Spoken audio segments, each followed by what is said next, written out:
So the word Varna and Ashram.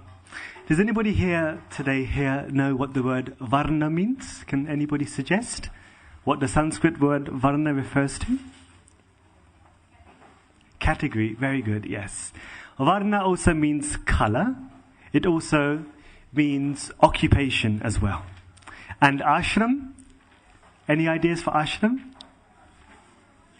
Yes, exactly. So a very simple meaning of ashram is place.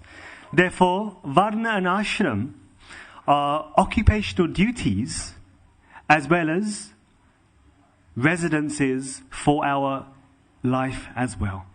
And Lord Krishna, he begins this discourse on this topic in the 4th chapter, text number 13.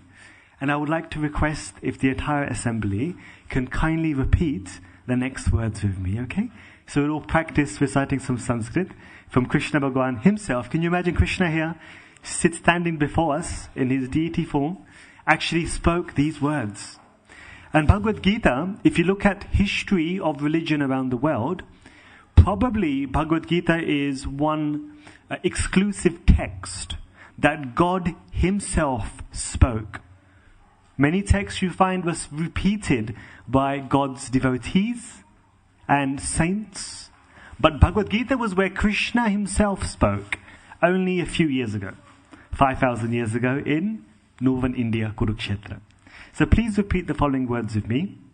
Chatur Varnyam Maya Srishtham Guna Karma Vibhagasha Tasya Kartaram Apimam Vidya Akartaram Avyayam. And for the translation, you can all please repeat with me. Lord Shri Krishna tells Arjun, according to the 3 modes of material nature and the work associated with them, the 4 divisions of human society are created by me. And although I am the creator of this system, you should know that I am yet the non-doer, being unchangeable. Now, Srila Prabhupada, he comments on this verse with the following purport. Prabhupada explains, Lord Shri Krishna is the creator of everything. Everything is born of him. Everything is sustained by him. And everything after annihilation rests in him. He is therefore the creator of the 4 divisions of the social order, beginning with the intelligent class of men, technically called Brahmanas due to their being situated in the mode of goodness. Next is the administrative class, technically called the Kshatriyas due to their being situated in the mode of passion. The mercantile men, called the Vaishyas, are situated in the mixed modes of passion and ignorance. And the Shudras, or laborer class, are situated in the ignorant mode of material nature. In spite of his creating the 4 divisions of human society, Lord Shri Krishna does not belong to any of these divisions because he is not one of the conditioned souls, a section of whom form human society. Human society is similar to any other animal society, but to elevate men and women from the animal status, the above-mentioned divisions are created by Lord Shri Krishna for the systematic development of one's Krishna consciousness. The tendency of a particular man toward work is determined by the modes of material nature, which he has acquired. Such symptoms of life, according to the different modes of material nature, are described in the 18th chapter of this book, Bhagavad Gita. A person in Krishna consciousness, however, is above even the Brahmanas, although Brahmanas by quality are supposed to know about Brahman, the supreme absolute truth Krishna. Most of them approach only the impersonal Brahman, manifestation of Lord Shri Krishna. But a man who transcends the limited knowledge of a Brahmana and reaches the knowledge of the Supreme Personality of Godhead, Lord Shri Krishna, becomes a person in Krishna consciousness, or in other words, a Vaishnava.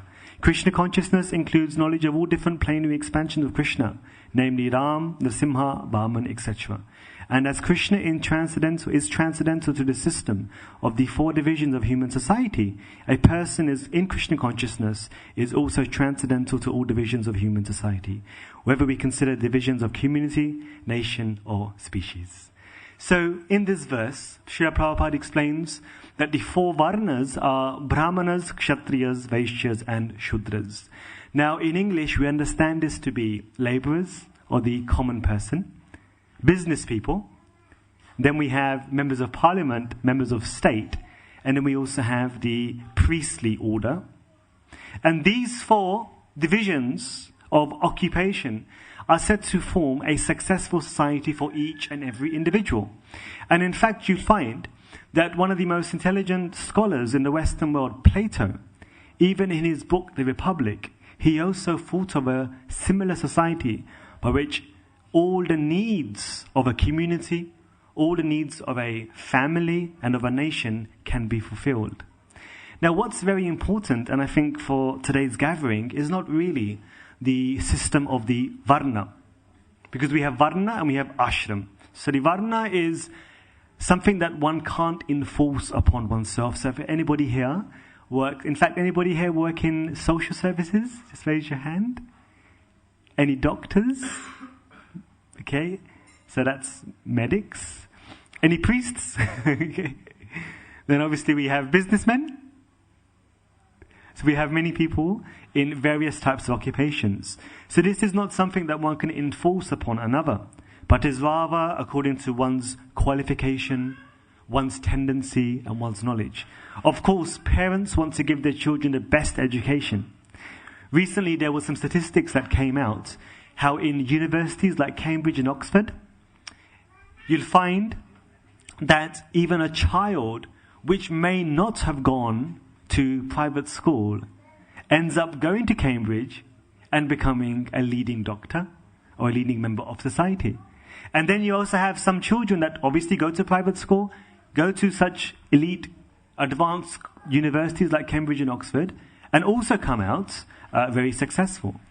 But also you get the opposite too. Such children who went to private school, whose parents spent so much money on them, like you're looking at probably over £100,000 for 18, 19, 20 years of education. Their children, became something that the parents did not expect them to become. Artists or something. I won't say that loudly. So therefore, within the Gita, we understand that every child, every living entity has their own tendency. And even if an intelligent child is born in a poor family, in a family of people who are not really materially affluent, such a child can actually become a great leader, a great influential person of society. But this is something which nature dictates according to one's tendencies and propensities. But what's very interesting is the second half of this topic. And that's what I would like to discuss with you all here today. The second half of the topic is ashram. Now, in the same way that there are 4 occupational duties by which one can become successful and achieve in this world, there is also the aspect of ashram, of which there are also 4 divisions. Now, the very first division of the ashram system is brahmachari. And the word brahmachari actually means to be a student. And therefore you find that every person in this world, as soon as they're able to walk, talk, at least up until the age of 21, 25 even, 18, 19, everyone is encouraged to become a student and get education. So this is the first aspect of the system of ashram, that one must become academically profound. One must become a student. And then the second aspect of the ashram, which is very much important for all the assembly here today and relevant, is grihastha. And grihastha means marriage life, married life. And after grihastha, we have vanaprastha, which means the status of being retired. And then we have sannyas, or renunciation. And the reason why sannyas and vanaprastha are recommended is because one's aim in life, according to Sri Krishna Bhagavan, is to not only become successful in this world that we're living in, but also to become successful in our own personal lives. with the aim of returning back to the kingdom of God, returning back to the residence of the spiritual world. And therefore the stages of vanaprastha, of retirement, allows family members who have become implicated so much in their children, relatives, community, and various objectives of life, allows them to now slowly and very gradually become detached. And then finally, in the stage of sannyas, allow them now to completely fix their minds upon the feet of God, having achieved one's various objectives and aims of your previous ashram, which was the grihastha. The grihastha ashram, I believe over here, please raise your hands if you are married. Yes. So the grihastha ashram is the ashram that we are all in, and also me as well. We are all in here today. The grihastha ashram begins with the ceremony of vivaha, the ceremony of marriage. And you'll find that each and every ashram has a particular process by which one then gets initiated into that particular ashram.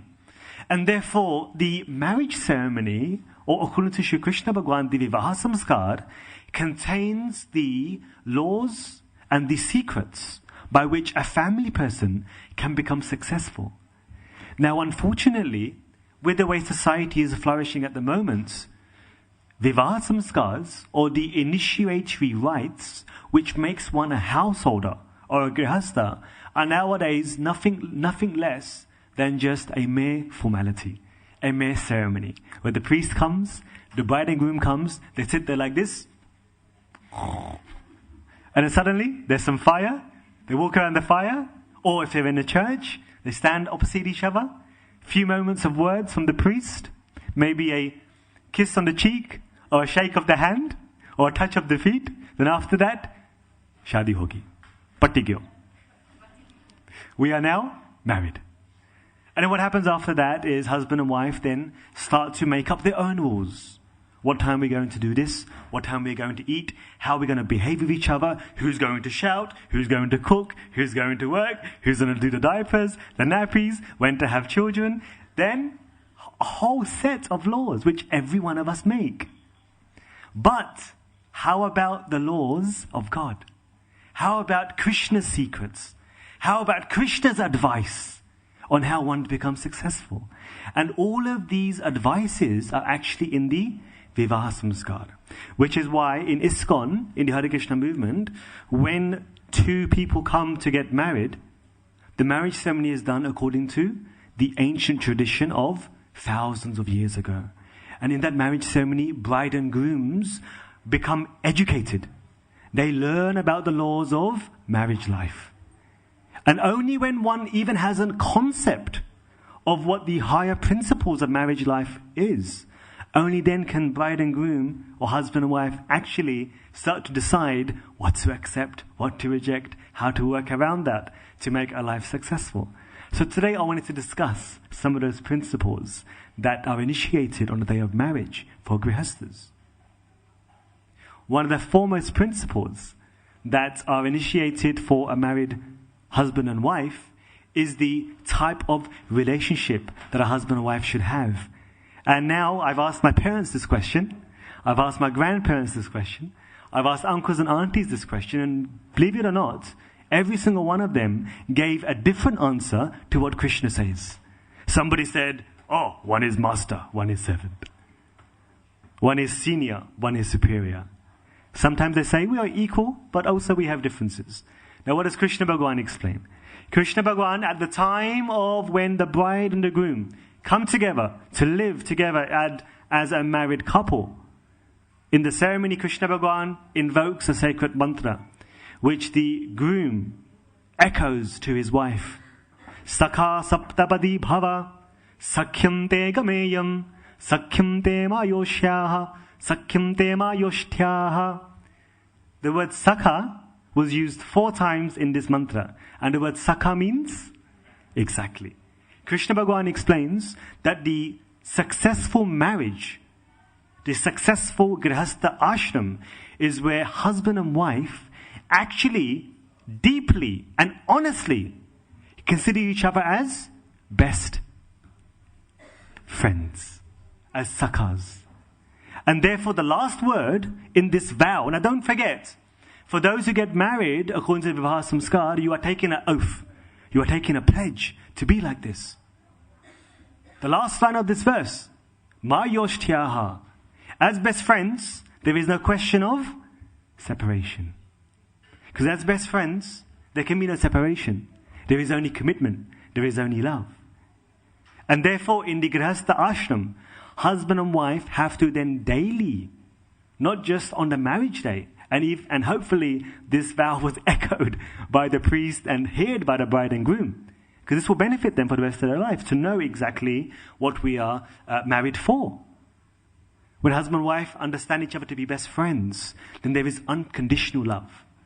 The Grihastha ashram, in fact, the bride and groom is none other than meant to be a representation of Radha and Krishna. Because Lakshmi Narayana, Radha and Krishna, these two personalities are the ideal husband and wife. And therefore, in this world, when two souls who are not connected together wish to come together to raise their Krishna consciousness, to raise their spirituality, to raise their ethics and their morals, the word vivaha is used. And word vivaha does not just mean marriage. The word vivaha means that ashram by which two people come together and they go back to Godhead. That's actually what marriage life actually means. Where two people, vivaha, enter a platform which takes them back to God. Look how beautiful marriage life is in Krishna consciousness. Look how amazing this ashram is. We haven't even got to Vanaprastha. We haven't even discussed brahmachari or sannyas. We're discussing grihasthas because everybody here are grihasthas. And what is the meditation of the grihastha?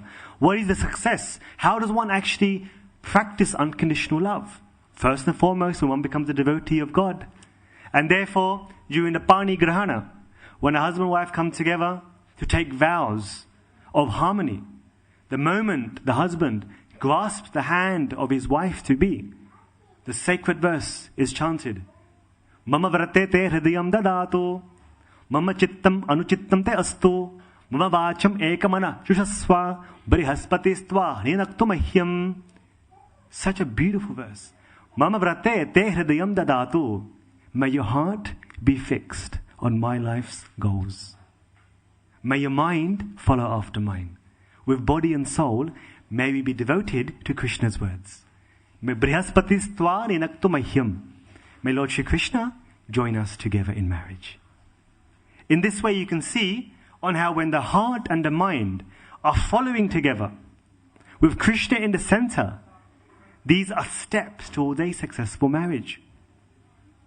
And in fact, every day is a reminder of the attraction that husband and wife have for Krishna, and then is also reflected in one's family, one's children, and one's community.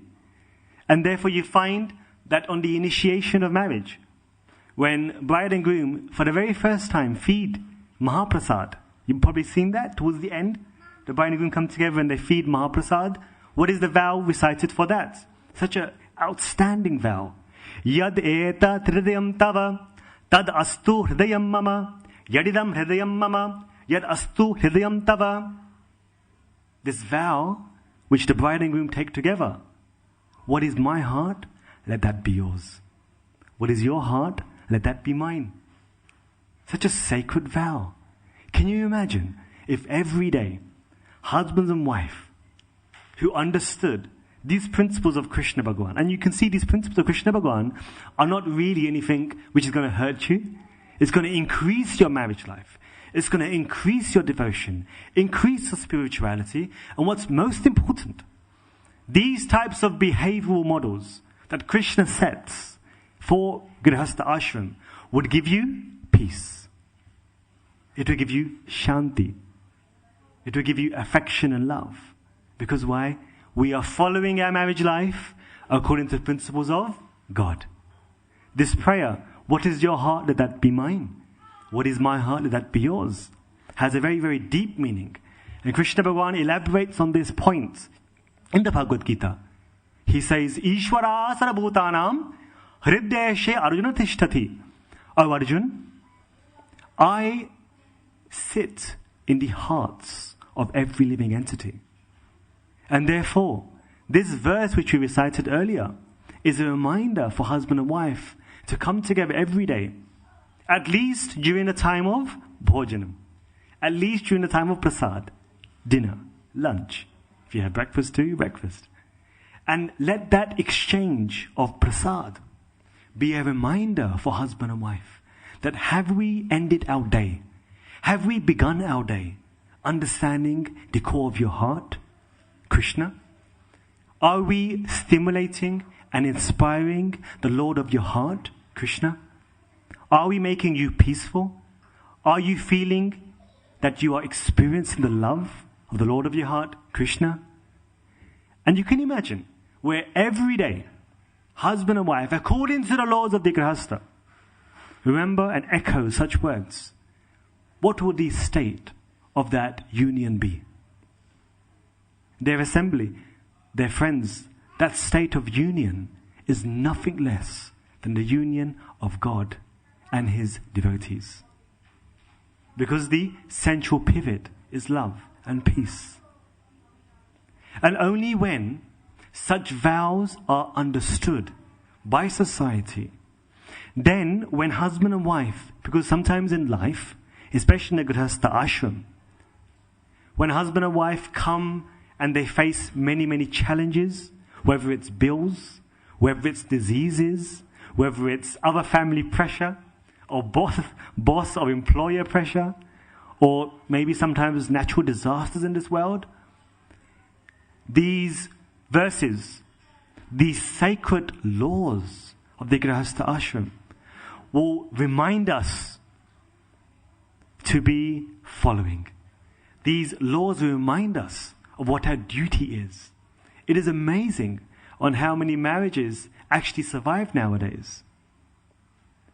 And you'd find that whenever you ask certain individuals why it was the case, you'll always find it was because of a lack of understanding, a lack of affection, a lack of true commitment. And therefore, in the sacred ceremony of Grihasthas, the Vivaha Samskar, when husband and wife start to follow such principles, only then can they actually be called Grihasthas. Otherwise, husband and wife, even if they're devoted to Shri Krishna, even if they're non-devoted, it doesn't matter. Providing husband and wife are following the laws of God, you'll find that such people are called then Grihasthas. And then the quality of that Grihastha will be all those qualities you find in the temple. The Grihastha ashram is meant to be the temple in the home. The Grihastha ashram is meant to be the manifestation of God in this most sacred union of husband and wife. And therefore, and only therefore, the Grihastha ashram is one of the ashrams. Otherwise, what does marriage life have to do with spiritual life? What does marriage life have to do with going back home, back to Godhead, or purifying one existence? It is because Grihastha ashram is an opportunity for individuals, two souls, to come together and practice the most highest principles of God. And therefore, this education for the Grihastha ashram, for Grihasthas, is extremely important. And Srila Prabhupada, he has come to allow people like ourselves, who are living in this world, we are working outside, we probably don't spend so much time. I probably spend with my son at home, Monday to Friday, I probably spend 1 hour and a half each day maximum. Your life is so busy. And probably the same for all of you here. Then the question rises, how much time do you spend with your wife or your husband? Sometimes people work too late. Sometimes weekends.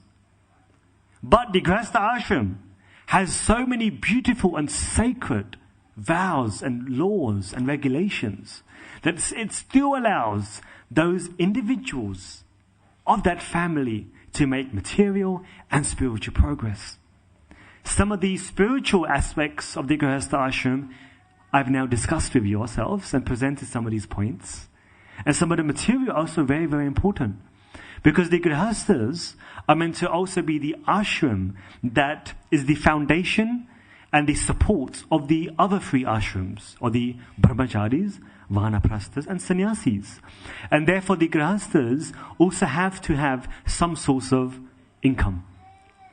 And therefore for the grihastha, it is explained that particularly in that ashram, the wife or the bharya, or the also called the ardhangani, is considered to be the aspect of that union which has the ability to destroy any obstacle which may come forward in that family. Please note that in married life, according to Lord Shri Krishna, the husband does not have the ability to deal and destroy obstacles. Unlike what I or many of the men here may think. We are the ones. We can definitely destroy. It is the wife. Because in the Grihastha ashram, the wife is initiated as the representation of the energy of God, who is Radhika.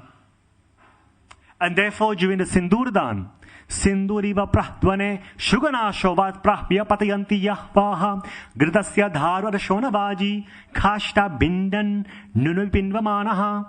On a day of marriage, the moment when the priest echoes to the bridegroom to place sacred red powder, kumkum, sindur, upon the center parting of the bride, she immediately, Sinduriva prahdvane shuganasho, she becomes the qualified representation of the destroyer of all obstacles in our life, Shri Radha. And as this verse explains, the wife has the ability to even stop an ocean overflooding a country. That's what this verse explains. That is how powerful the Ardhangani, or as in this Vivaha Samskar explains, the better half, is in a union. And therefore the husband, he allows this position to his wife. And it doesn't even stop here. Financial expenses, financial maintenance, all comes only through the hand of the wife. Therefore during the Saptapadi, when bride and groom take 7 steps, the bridegroom, the husband, he gives his home, his assets, his wage, his salary, the in charge of the finances, all to his wife. Because anything that comes through the wife's hands will be auspicious. Otherwise, men can make some bad decisions in life. Especially when it comes to investments. I'm sorry. I've also made some of those myself. And therefore, the Dharma Shastra explains, because the wife is the foundation of every successful marriage, therefore the wife can never be disrespected. The husband, not even in swapna, not even in a dream, can the husband raise his voice to the wife. The Dharma Shastra explains this point very clearly to the bride and groom for a successful marriage life. He says, Yatra naryastu pujyate ramante sarvadevata, where the wife is worshipped, where the wife is honored, in those homes, Krishna, Lakshmi, all great virtues appear. But where the wife is dishonored and disrespected, disease, financial losses, disharmony, various types of calamities, knock on that door and ask for entrance. And therefore the wife is given so much respect, so much honor, because at the time of marriage, the time where the Grihastha ashram actually began, Krishna Bhagavan explains, Prajapati Vishnu Devatakam, that this bride is actually the bride of God. Krishna is the supreme enjoyer, Bhoktaram Yagitapasam, Sarvaloka Maheshwaram, and all of us are to be enjoyed. And therefore, the bride who is the bride of Krishna's first is sent by God to be our associate and our companion in life ahead. And because the wife is a representation of God, therefore the wife is treated in those words with great care, great respect, and great devotion.